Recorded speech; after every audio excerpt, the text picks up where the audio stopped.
So then guys, if you've just bought a Mercedes-Benz, you might have some questions on your own Mercedes. So in this video today, I'm going to cover some of the most frequently asked questions from you guys in the comment section. Which reminds me, if at the end of this video I haven't answered your question that you're dying to ask me, pop it in the comment section down below and I'll get straight back to you. I'll try my best anyway. So we're going to start off with the most basic one, how to renew your live traffic. So then guys, live traffic. So most Mercedes-Benz will have 3 years live traffic for free, and then after that it is a subscription base.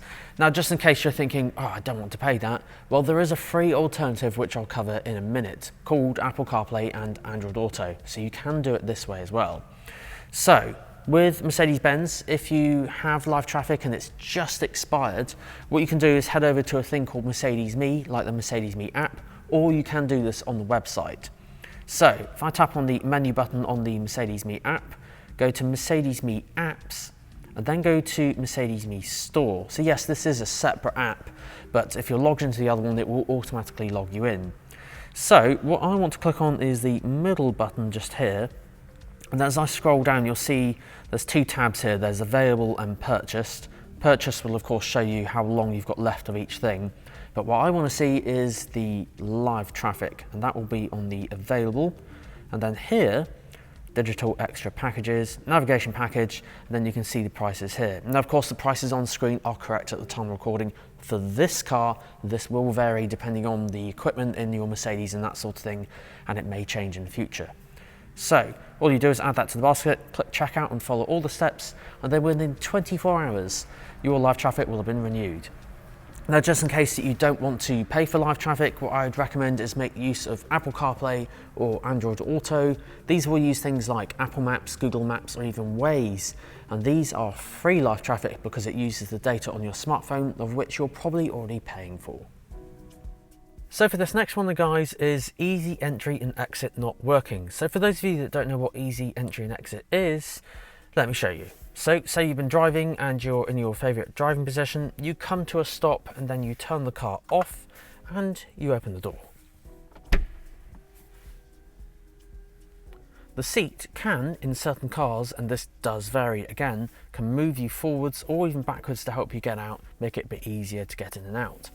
Now this does vary, so I have seen this can vary from if you own a coupe, so with 2 doors or 3 door, and a 5 door as well. So best thing to do with this is, if you're not sure what your car's meant to do, because you have electric seats and it can obviously do that, get in touch with local Mercedes and they can let you know exactly what kind of thing your seat's meant to do. So sometimes it will just do the backrest, sometimes it'll move the seat forwards, backwards, depending on, I guess, the entry kind of length here. So what I was going to show you is how to actually enable it on the car. So there are a couple of requirements for easy entry and exit. So let me just shut the door and put my seat back to the way it was. It's so clever. So on the screen, basically this is found under settings on the very far right. Now before I go in there and show you how to enable it, make sure that if you have MBUX you have a profile, because I have found it will not work if you don't have a profile. Profiles are on the top right hand corner here, so if you just go in here you can create a profile and add your name, and that way easy entry and exit will work on that. So if you go all the way to settings on the far right hand side, click in here, then go to a tab on the top called vehicle, and then find the thing that says automatic seat adjustment. Sometimes it might literally just be called easy entry and exit. So if I go in here, make sure this is on, then that way you'll know it will obviously move the seat in a certain way to help you get in and out a little bit easier. Do just bear in mind as well that depending on the legroom behind here, it may not work. So if you have a car which does the backrest, most of the time that will work depending on the seat position. But if you have a car which will do the entire seat going backwards to protect the other person's legs behind you, sometimes it may not work. So the reason why that is for me, because I'm 6'2", for most of Mercedes-Benz that have the whole seat that move backwards, sadly it won't work because I'm too tall. It's mainly aimed at people who might need to have the seat quite far forward, and it will move it back so they can get out. So hopefully that explains that one. Now guys, a couple of points ago I mentioned about live traffic, and that's all well and good. However, if you don't have your car on your account, you will need to get it linked. So there's a couple of ways of doing this. If you go onto the Mercedes Me app like this here, you can see you can scan a QR code if you have MBUX. Now MBUX is the one with Hey Mercedes where you can talk to it without pressing a button. Or you can type in the vehicle identification number just like this. Now the one slight drawback with these two is if it's already linked to someone's account, as in say you bought your car at a private sale or like a non-Mercedes dealership, that's no problem, but it may still be linked to the previous owner and you can't remove them yourself. So you have to go with option 3, which is get in touch with your local Mercedes and they'll give you a hand. You will just need to bring your V5 in though and proof of ID just to complete that process. Now up next then guys is a question about wireless Apple CarPlay, and a lot of you do ask how can you make it wireless. Now sadly with most Mercedes-Benz it is a wired Apple CarPlay only, and the reason for that is because they don't actually have a wireless receiver. But the one exception to that is this multimedia system here, the one with the portrait styled screen, although I know there are new models coming out which may change that. But basically if it has a portrait styled screen like this, then it can actually do wireless Apple CarPlay. Now for potentially other models, I have seen that you can purchase these adapters, so I'm going to potentially cover that in the future, which can give wireless Apple CarPlay to existing models. So stay subscribed and I might cover that in the future. Now up next then guys is range in the winter on a plug-in hybrid or an electric car. Now don't worry if you don't have either of those, we'll get back onto another frequently asked question in just a moment. So for all of you EV owners and plug-in hybrid owners, you will notice that as of right now in the UK it is winter and the range you're achieving on electric will go down.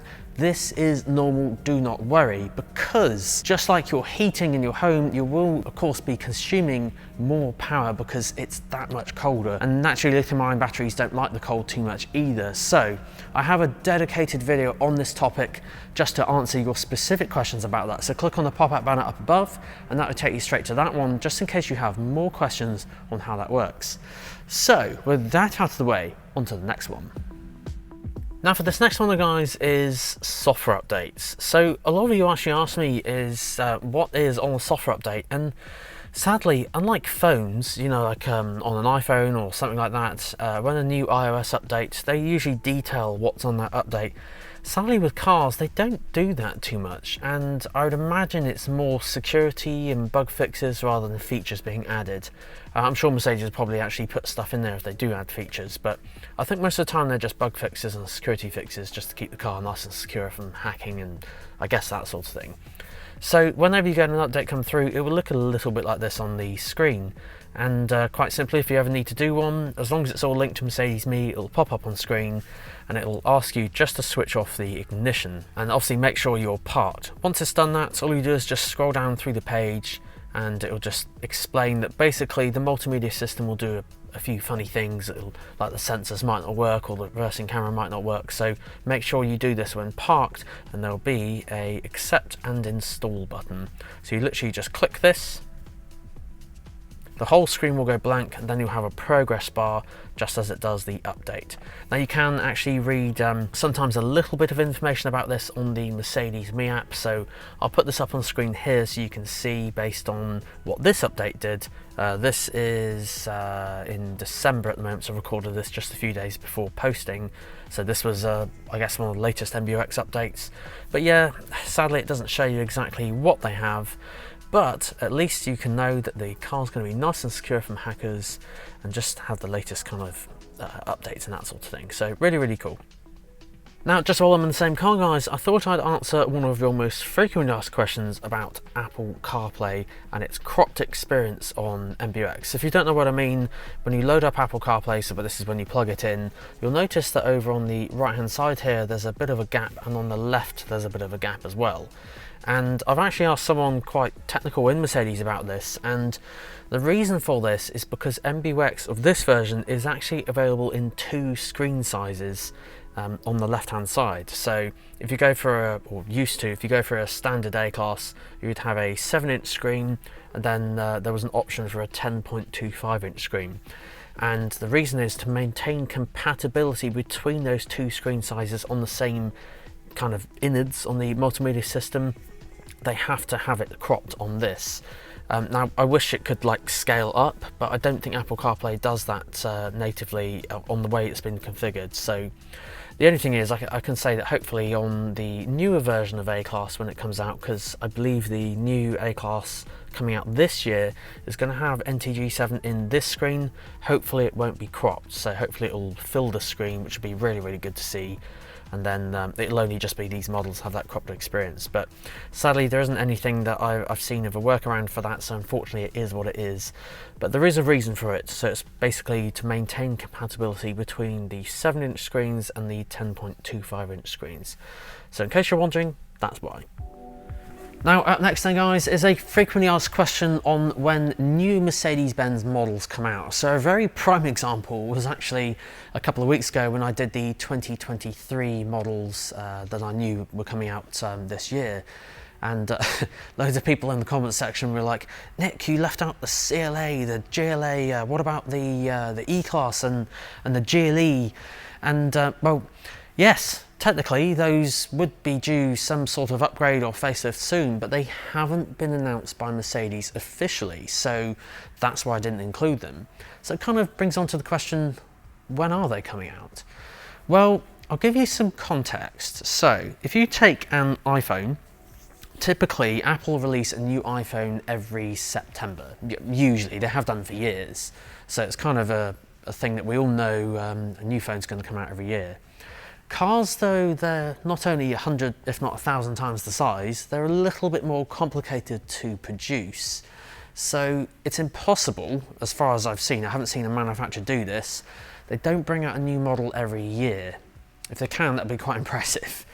So when do the new models come out? Well, in Mercedes, it's roughly speaking, and this is very roughly speaking, 6, maybe 7, maybe 8 years. That's kind of how long until a new model comes out.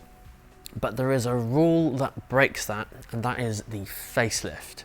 So typically when use this car as an example, the GLE came out roughly, I think it was 2018, 2019, so around about that time. 6, 7 years later, that's when the new GLE will come out. But that facelift, technically speaking, it would be due a facelift soon. Could be this year, could be next year. So it kind of gives you a rough indication, but the kind of way to know for sure is when Mercedes-Benz actually announce it. And of course, when they do, I'll post it on my channel here so you guys will see. And you never know, I might make a video on it as well, so you can see like an in-depth guide and that sort of thing. But of course, guys, if you want to see anything like that, let me know what you want to see in the comments section. Of course, if I hear anything, I will post it onto YouTube, so you guys will be the first ones to know. Now, if you're driving around and you see this symbol on your screen, then basically means one of your tyres is slightly lower than normal. So best thing to do is get some air in them at like a local fuel station, or even just pop to like your local Mercedes and they'll give you a hand in doing it. And if the air continues to come out, then you might need to seek additional repair. However, if they look okay and the air's not coming out, then it's all sealed, but that thing is still there, what you can do, you can actually reset your tyre pressure monitor.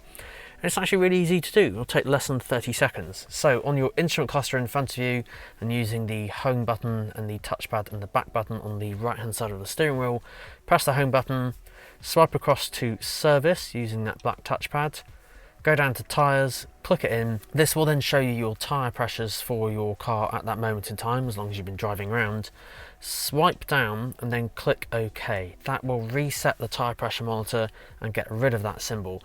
If that symbol comes back, then of course the tyres aren't the right pressure, or there might be like a puncture or something, in which case you might need to seek additional repair. And then the final one today is pre-entry climate control. Is there a way you can get your heating to come on, de-ice your car before you get to it and get it all nice and toasty and warm? Yes, but it's only for electric vehicles and plug-in hybrids, and the one rule that breaks that is the Marco Polo, just because that's a camper van for like overnight sleeping. So the reason for this is electric cars and plug-in hybrids have a thing called an auxiliary heater.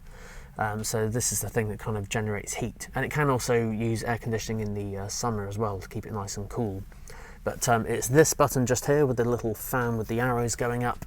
Quite simply, you just press this and then you use these arrows to adjust whichever temperature that you would like on the interior. And you can do it on the Mercedes Me app as well. But hopefully that answers your question. It's only on EVs and plug-in hybrids for pre-entry climate control and the Marco Polo. So if you don't have a plug-in hybrid or an EV, potentially it could be your next car. So guys, that is 10 frequently asked questions in your Mercedes, but did you know I've actually covered another 20 questions before this and answered them on my channel. So that now means there's 30 frequently asked questions on your Mercedes that I've covered. So if you want to see the other 20, be sure to check out the playlist just here. So that one there will take you to all of the frequently asked questions I've ever done on my channel. I'd like to give out a huge shout out to these guys, Sandown Mercedes-Benz, as they help provide access to all these awesome cars you see in the videos. Until next week guys, thank you so much for watching. See you then.